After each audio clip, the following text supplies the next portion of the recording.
आज हम वास्तविक संख्या जो पढ़े थे इसका लास्ट पोजीशन पढ़ रहे हैं।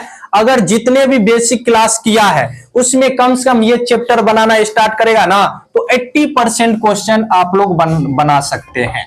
बस 20% क्वेश्चन नहीं बनेगा, जो लैंग्वेज का होगा वो तो हम स्टार्ट करेंगे तो बताएंगे ही, समझा ना।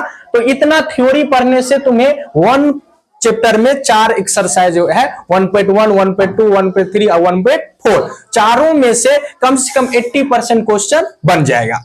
अब उसके बाद कुछ लैंग्वेज का क्वेश्चन होगा तो वो हम कल ही से स्टार्ट कर रहे हैं। वन चैप्टर जल्दी से जल्दी खत्म करने का प्रयास करेंगे।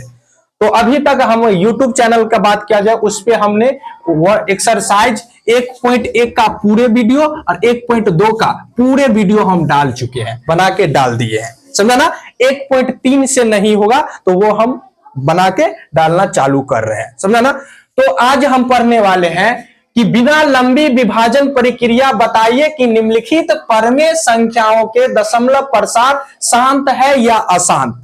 बिना भाग दिए पता तुम्हें करना है कि इसका दशमलव प्रसार जो होता है शांत होता है या अशांत। तो इसका सबसे पहले बेसिक जान लेते हैं। ये हमेशा P/Q के रूप में होगा, है ना, रहता है ना। तू देखो क्वेश्चन जितना भी रहे वो हमेशा P/Q के रूप में रहे, तो हमें P से कोई मतलब नहीं रहना चाहिए। P नाम के लिए दे दिया रहेगा, हमें नीचे वाले से मतलब रहना चाहिए। किससे?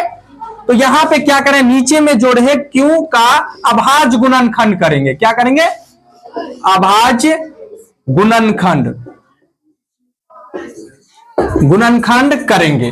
क्यों का क्या करेंगे? अभाज्य गुणनखंड। और अभाज्य गुणनखंड करने पे या तो सिर्फ 2 आए, 2 कितना आए उससे हमें कोई मतलब नहीं है, 2 के पावर n यानी कितना है उससे हमें कोई मतलब नहीं, सिर्फ 2 आना चाहिए तो शांत होगा। उसके बाद या 5 के पावर m यानी 5 सिर्फ रहना चाहिए, 5 कितना है उससे हमें कोई मतलब नहीं रहना चाहिए। या एक और केस बनेगा 2 के पावर n गुने 5 के पावर m, या तो सिर्फ 2 और m होना चाहिए। ये 3 केस आ जाएगा नीचे का अभाज्य गुणनखंड करने पे, तो ये चीज शांत होगा। क्या होगा? समझ में आया? शांत कब होगा? या तो सिर्फ 2 आए, कितना है उससे हमें कोई मतलब नहीं है, या तो सिर्फ 5 आए, कितना है उससे हमें मतलब नहीं है, या 2 और 5 दोनों रहे, सिर्फ दोनों रहना चाहिए, उस केस में क्या हुआ? शांत। अन्यथा कोई सा दूसरा वर्ड आ जाए, कोई सा संख्या आ जाए तो क्या होगा? अशांत। एक डॉट यहां पे रहता है, सर मेरे पास हम जो खंड के उसमें 2 भी है 5 भी है लेकिन और कोई संख्या आ गया तो क्या ये शांत होगा? नहीं होगा, अशांत होगा। शांत के लिए यही 3 केस रहना चाहिए तो शांत होगा, अन्यथा अशांत होगा। तो समझ में आ गया ना? तो बना सकते हैं ना। जैसे कि फॉर एग्जांपल लिए तो ये 13 बट्टे है 3125, ये 3 क्वेश्चन लिए ना, ये बहुत बार एग्जाम में पूछा गया है, इसलिए हम ये 3 क्वेश्चन लिए हैं। इसमें एक ही हम बताएंगे, बाकी आप सबको बनाना पड़ेगा।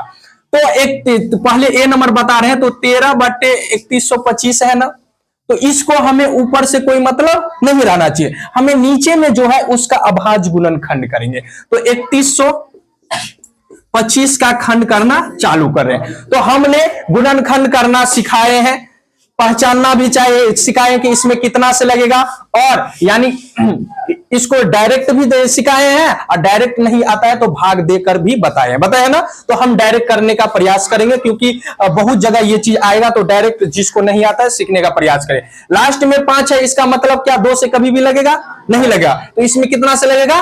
3 से या तो 5 से। तो 3 से लगा के देखो तो नहीं लग रहा है, 3 से नहीं लग रहा है, तो डायरेक्ट हम 5 से स्टार्ट करेंगे। कितना से?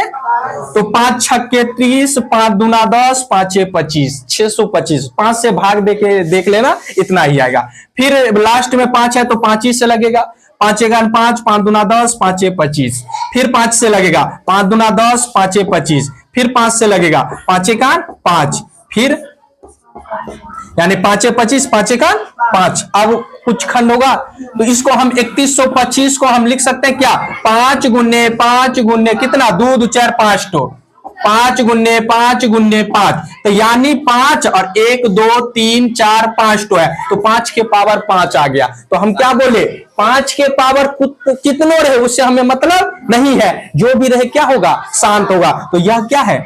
यह शांत है। यही तुम्हारा आप सभी का आंसर आ गया। इसी प्रकार शांत अशांत से एक क्वेश्चन हर एक साल रहता ही है, ऑब्जेक्टिव में भी एक दो मिल जाएगा और सब्जेक्टिव में भी एक क्वेश्चन रहेगा, तो इसी अनुसार बनाना पड़ेगा। कोई दिक्कत? तो ये हम एक बता दिए, दो ठो बना के दिखाइए, जस्ट नो।